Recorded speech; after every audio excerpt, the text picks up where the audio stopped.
How many people is your first Global Summit? Or should we use call Global Summit? Now we call it Ready. So quite a few of you, great. So the idea here is you're going to find out lots of details about lots of these products throughout the week, but let's lay the foundation for that. So that's the goal of that's the goal of today. So what we'll talk about are the core IRIS data platform, products we have in the healthcare area, including IRIS for Health, HealthShare, TrakCare and IntelliCare. Also, what we're doing in the cloud front, the different cloud services that we have. Also, many people think of IRIS in our product as, well, we do a lot in healthcare, but we're not exclusively healthcare. So healthcare is definitely the largest part of what we do, but not the only part.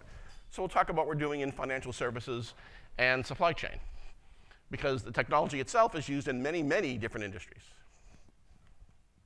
So let's start with InterSystems IRIS. By the way, if you're not familiar, IRIS is actually an acronym.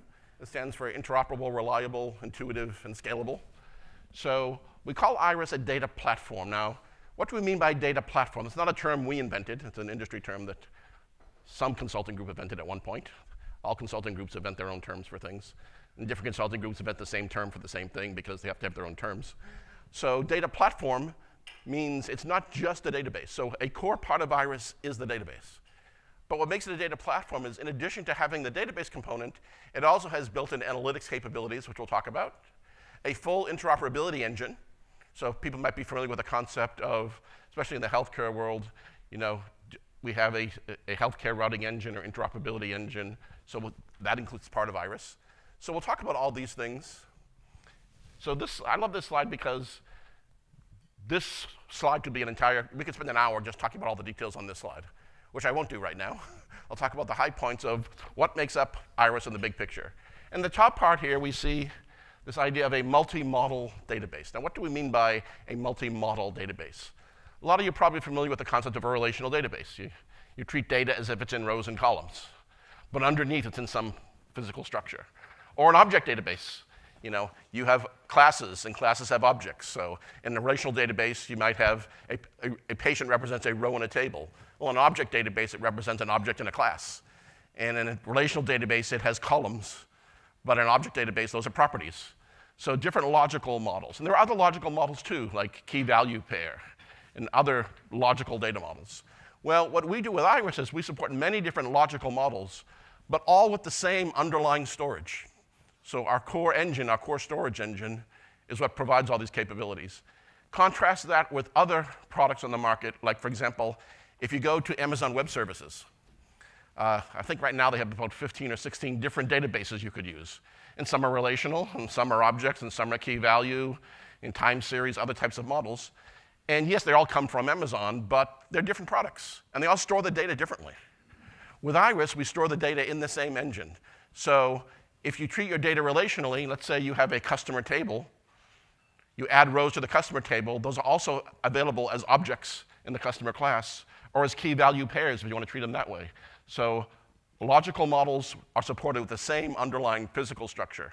We store data one way, make it available through many different logical models. And this week you'll hear a lot about what we're doing, some of the new things we're doing on the SQL front as well, so we'll get a lot of details on that this week. We also talk about us being a multi-workload database. And what do we mean by that? Well, traditionally, some databases are good at high-volume transaction processing. And other databases are good at doing more analytical type things. But with IRIS, we support both.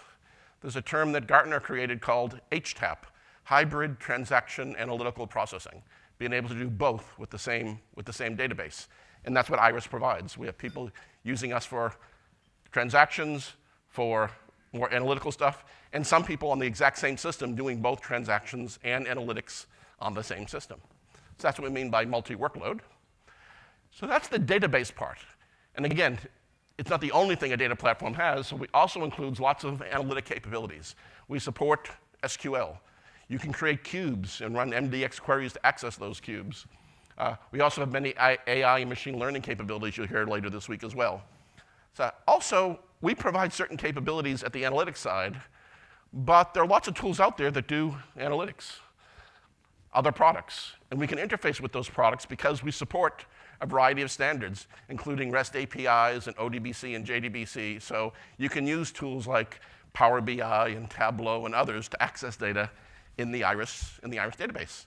I like to use the analogy when I think of how we interact with things. It's kind of like when you were back in school or your kids were in school and you get the report card and one of the lines says, plays well with others. We play well with others. There's lots of technologies out there that we interact well with because typically when IRIS is brought into a new environment, it's an environment that already has other technologies. And it's important with IRIS that we work with those technologies. So that's the analytics bit, both built in and interacting with third-party analytics. And then the last part there is interoperability. In the healthcare world, people use the term an integration engine.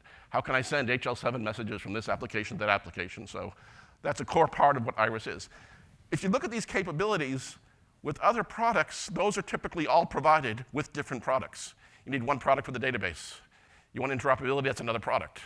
You want to do analytics, that's another product. All of these are provided with one product. That's why we call IRIS a data platform as opposed to just a database. A database is part of the data platform, but not the only part. So that's the big picture of IRIS. Nothing in IRIS is specific to any particular industry.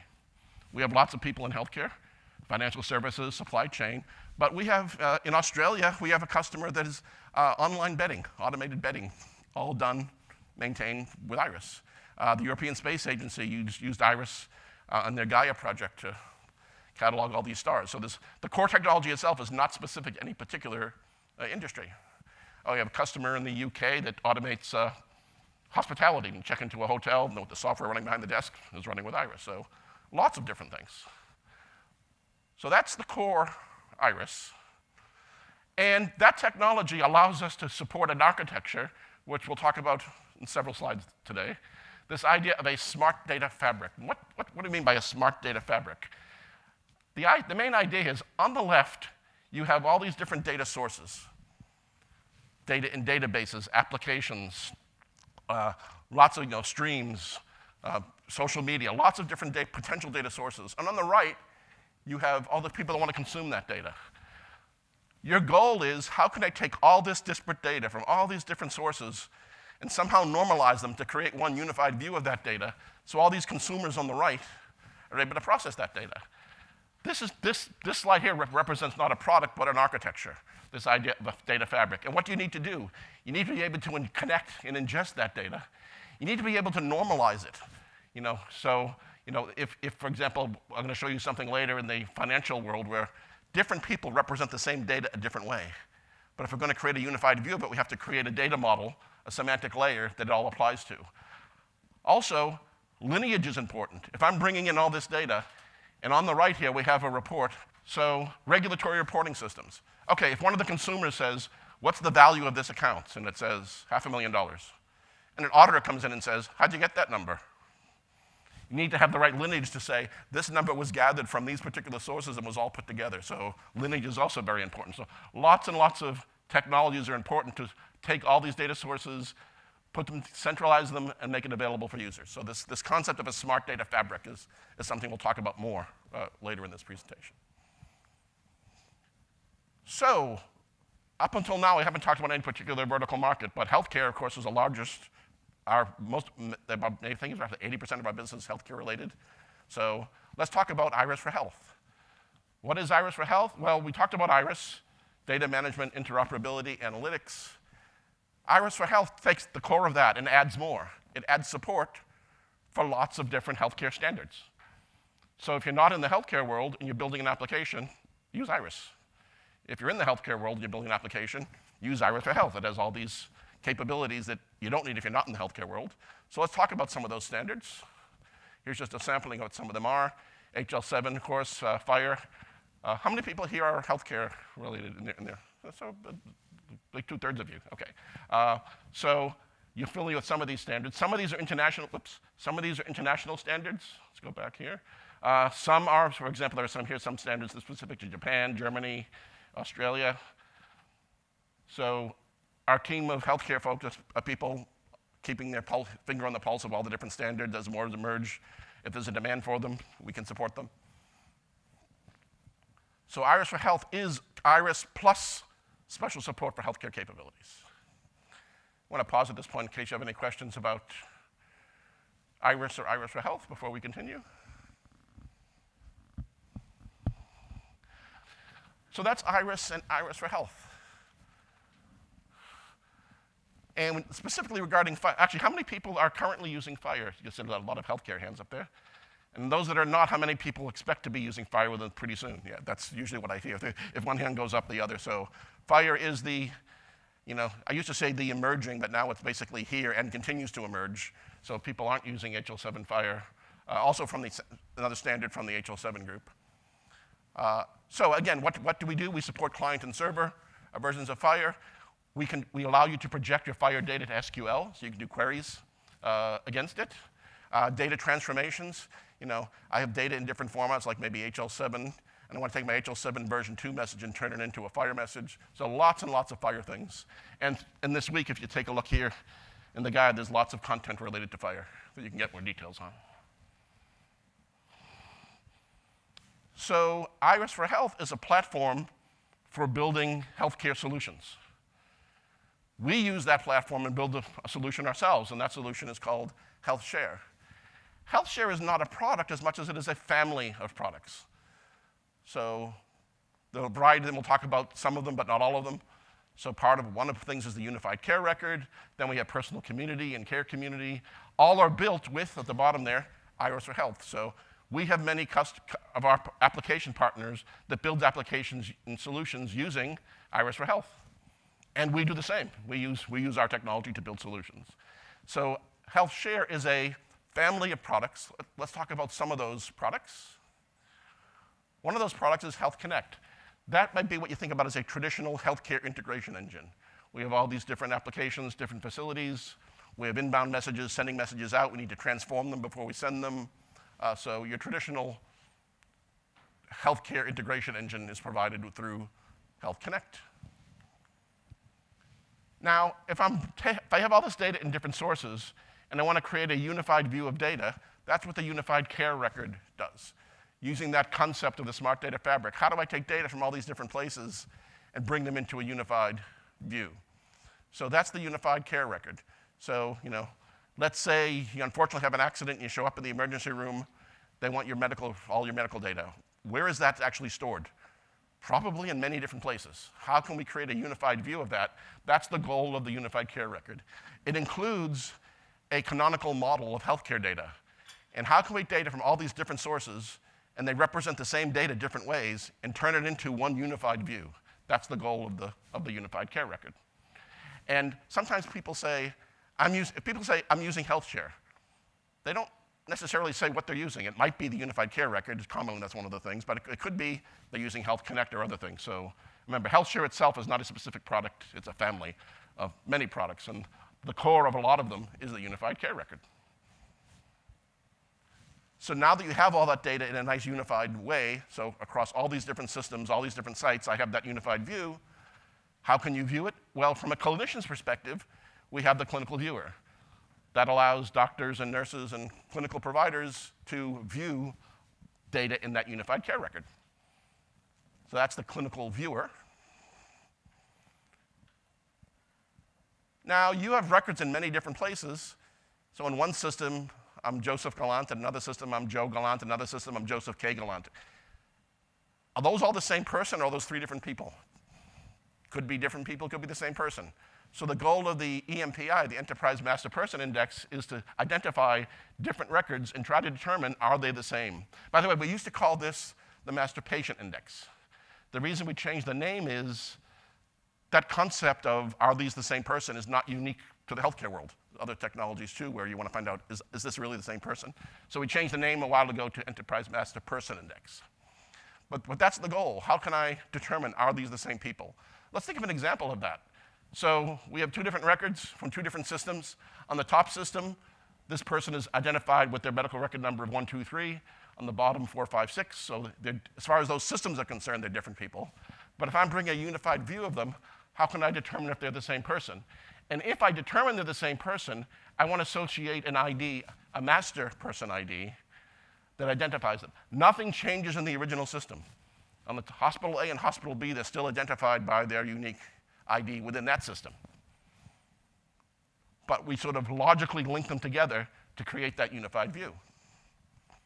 So and how do we do that? Well, we use different factors and score How good of a match is this? And you can influence this score. You can control how these factors are weighted. So for example, in this case, we have Elizabeth and Liz. Okay, maybe we say that could be the same person. Different last name, maybe not as good, but could still be the same person. You know, maybe one's a maiden name, and one record is from several years ago, and maybe someone got married and they used a different last name. They have the same date of birth. That could be a positive factor. You know, same address, same internal social security number. So based on all these factors that you get to control how they're weighted, you get a score. And then the question is, what do you do with that score? In certain situations, you want to be able to say, link them automatically. So if it's above a high level, you'll say, yep, consider them the same person. And if it's below a low level, nope, they're not the same person. But what about if it's in the middle? It's not quite high enough to automatically link them, and it's not quite low enough to say they're not the same person. Well, if it's in that middle range, part of the EMPI product includes a whole human review process. This task shows up on someone's list, and they get to decide, are they the same person, or are they not the same person? Now, what if you make a mistake, or the automatic makes a mistake? No problem. You can link something that you didn't link earlier, or something you linked earlier. You could say, you know, they're really not the same person anymore, and you can logically unlink them. Remember, you're changing nothing in the original source systems. You're just changing the way EMPI and the Unified Care Record treat a person. So that's the EMPI. Another component, I said a family of products, and you can see we have a large family. The provider directory. If you have a health issue, like back in December, I had a minor issue, went to the doctor, they referred me to a dermatologist. Okay, which dermatologists, providers are part of the plan that I have, because heaven forbid you actually go to someone that you aren't going to get reimbursed because it's not part of the appropriate insurance plan. So you want to be able to have an accurate view of what providers are available to me as a patient. So provider directory provides that central unified view of this is the correct list of the current providers available to support my needs. So that's provider directory. Personal community. We talked about the unified care record, and we said clinicians have the clinical viewer to view that, but it's my data. I'm the patient. This is data about me. I want to be able to get at it. So personal community is the patient view of information that's in the unified care record. Clinical viewer is for the clinician.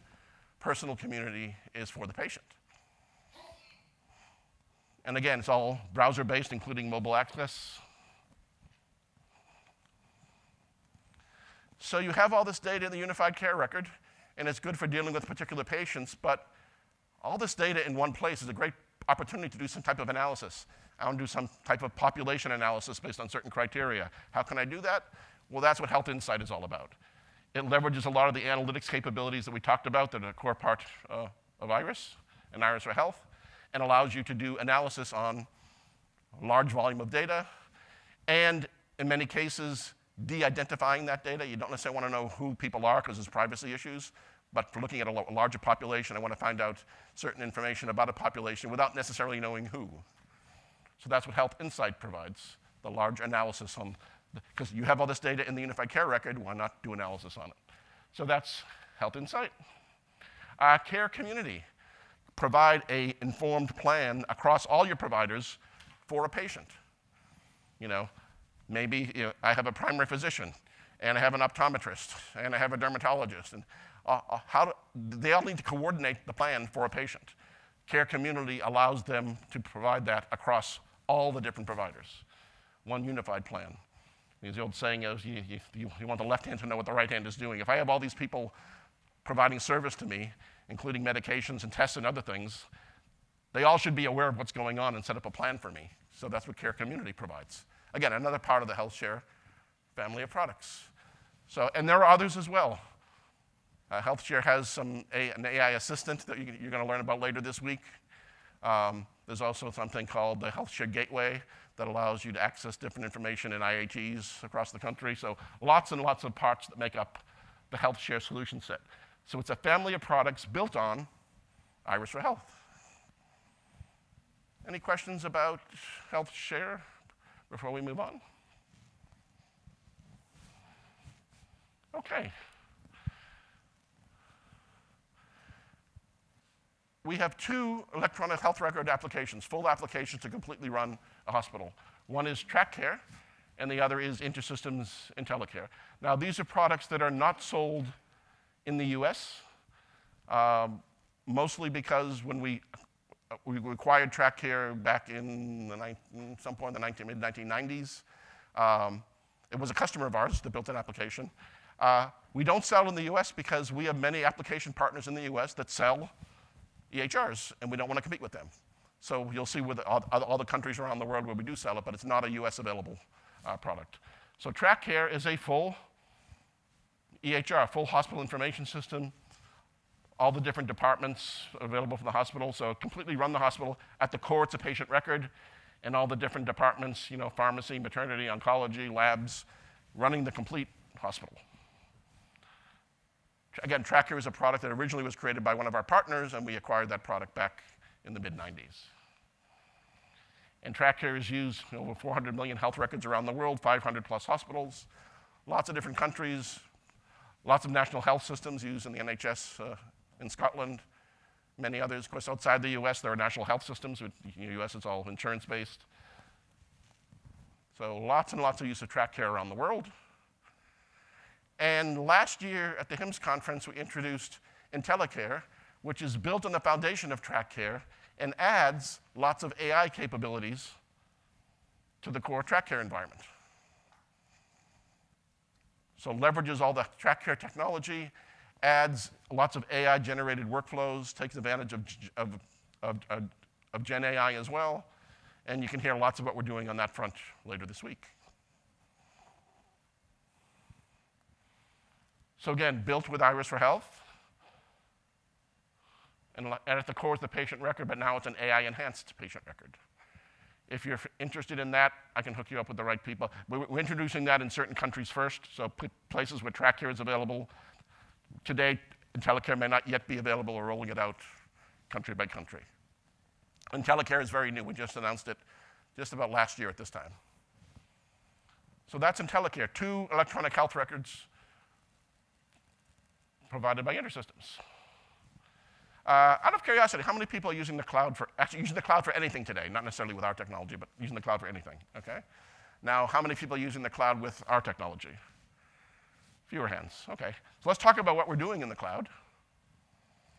And why the cloud? I mean, I used to have a slide that talks about why is the cloud good? You used to have those slides because people say, why should? Now it's sort of it's a given for economic reasons, for scalability reasons. So the ability to get something up and running quick in an affordable way, not have to do capital investment, so, not have to. I like when people use the term on-prem like it's always been around, like we didn't need that term. We never had to say on-prem before because that was the only option. Then when cloud came out, we had to have a word for, yeah, it's installed on my computer. So we came up with the term on-prem. But what are we doing in the cloud? Quite a few things. So on the left here, you see infrastructure as a service. That's saying you're installing IRIS for Health or IRIS in the cloud, and you got a key from us, and you're maintaining it yourself. No, not that very different from maintaining yourself on your local system. It's just that you're doing it in the cloud, and you're doing all the work. In the middle here, we have platform as a service. So IRIS is maintained by us. It's a managed service. We deal with the upgrades. We deal with the backup. So we manage the environment for you. So if you're interested in the integration engine, you can get Health Connect Cloud, the ability to do that integration, and we manage the environment for you. We decide when to do backups over a regular schedule. How long should we keep the messages as a regular form? So we do all that managing for you. We do upgrades. So we're doing that managing for you. And then we have software as a service. For example, if you're interested in Fire, I want to do some transforming some data into Fire format. We have a Fire transformation service available. So not even a platform at this point, just the software. So, or you're interested in just using an SQL, you need SQL capability. You can use IRIS Data Platform, the SQL service that we have. Or you just want to be a Fire server, Fire SQL builder. At the top here, you'll see some things I'm going to mention in the upcoming slides, something called InterSystems Data Studio and how that works with asset management and supply chain. So, and as time goes on, you'll see us providing more and more cloud-related services. So that's a little bit about the core products, what we're doing in healthcare, what we're doing with cloud.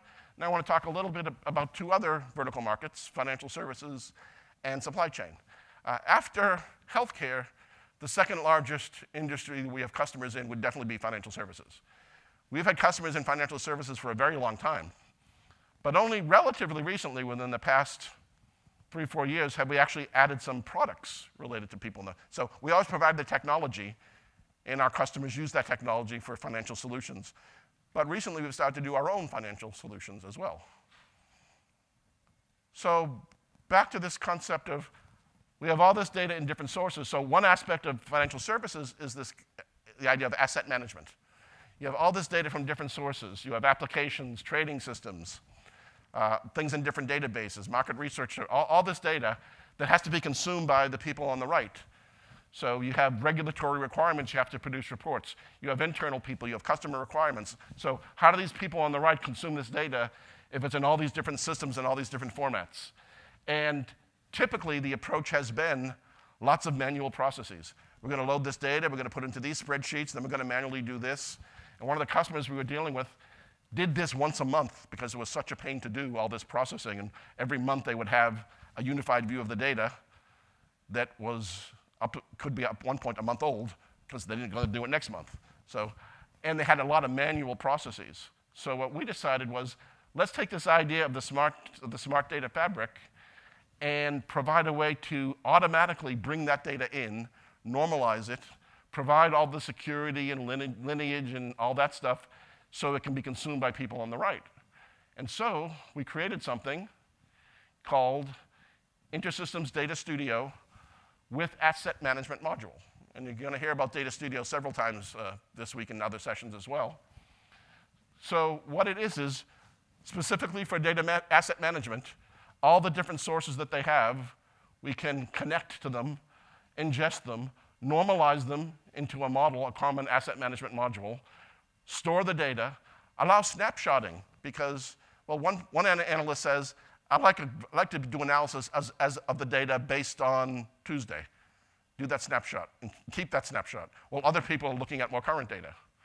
So snapshotting is important. You want to automatically do that. So what we did was we went to a customer and took their manual efforts that they had to do all that logic once a month, and we allowed them to do that instantaneously. Now they do it every day and sometimes in the middle of the day as well. The customer is Harris Oakmark. They actually spoke at our conference, I think it was 2 years ago, maybe 3 years ago. We saved them $200,000 a year in terms of full-time equivalent, person effort. All that manual effort they don't have to do anymore. It's entirely automated now. And because of that, their whole way of responding to customer requests and doing all that, so they just do it, it's all automatic. So Data Studio is a generic concept of bringing data from multiple sources, normalizing it to make it available. But specifically for asset management, we have a module that allows that to be specific to the data model for asset management. And here's just a sampling of, people say, we know you do a lot in healthcare, but we do a lot in financial services. These are all the different companies that use our technology in the financial services area as well.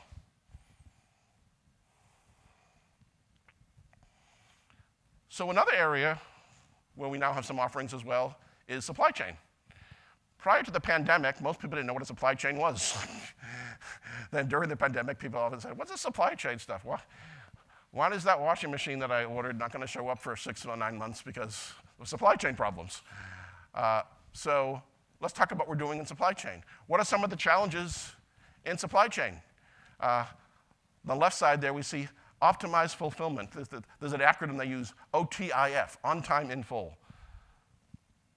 If I order something, A, did it show up on time? And B, was everything there?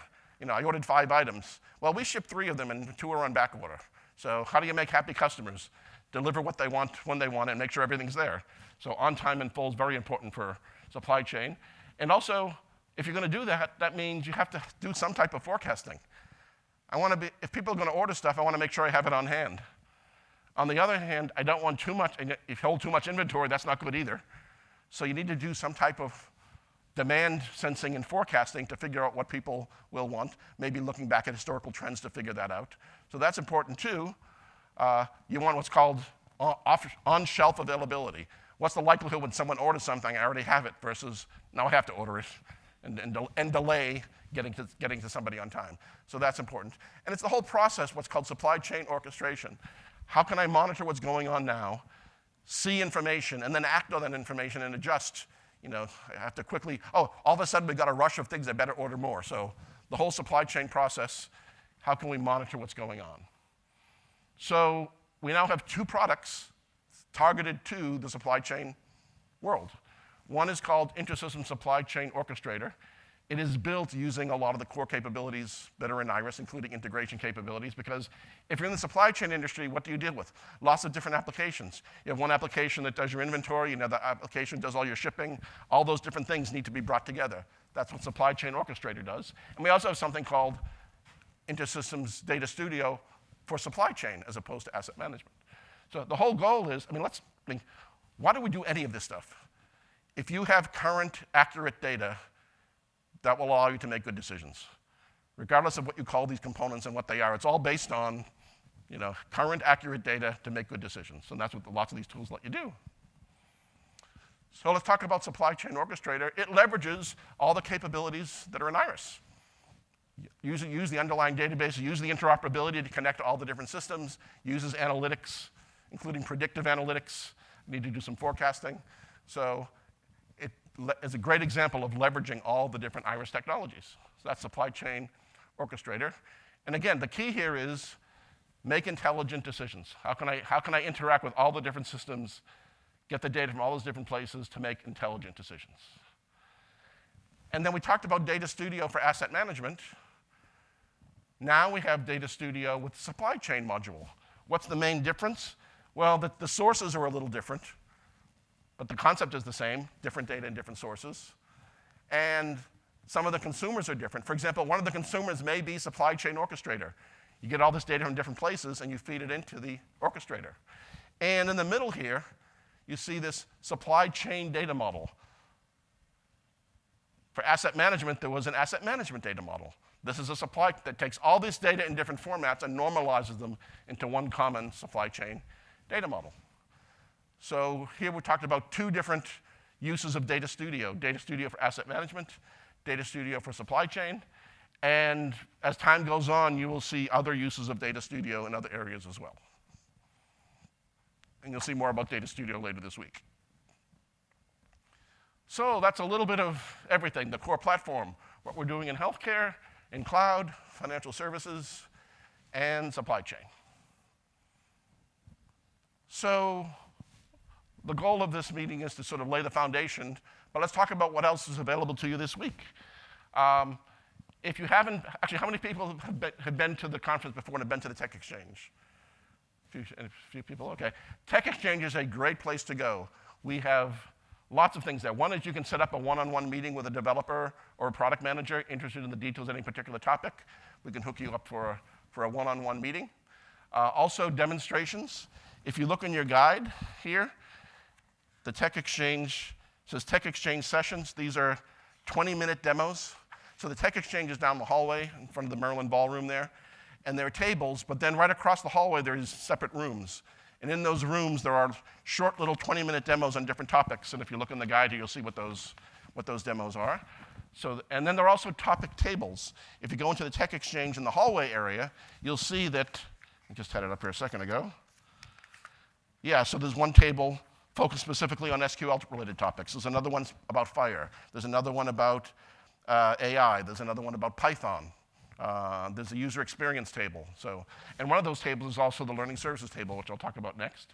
So the Tech Exchange is open this afternoon, tomorrow afternoon, and Thursday afternoon, or morning into afternoon. It's a great place to just hang out, talk to InterSystems people, meet with other customers. If you're interested in a particular topic, you may say, gee, I'm interested in talking to a customer who may be doing X.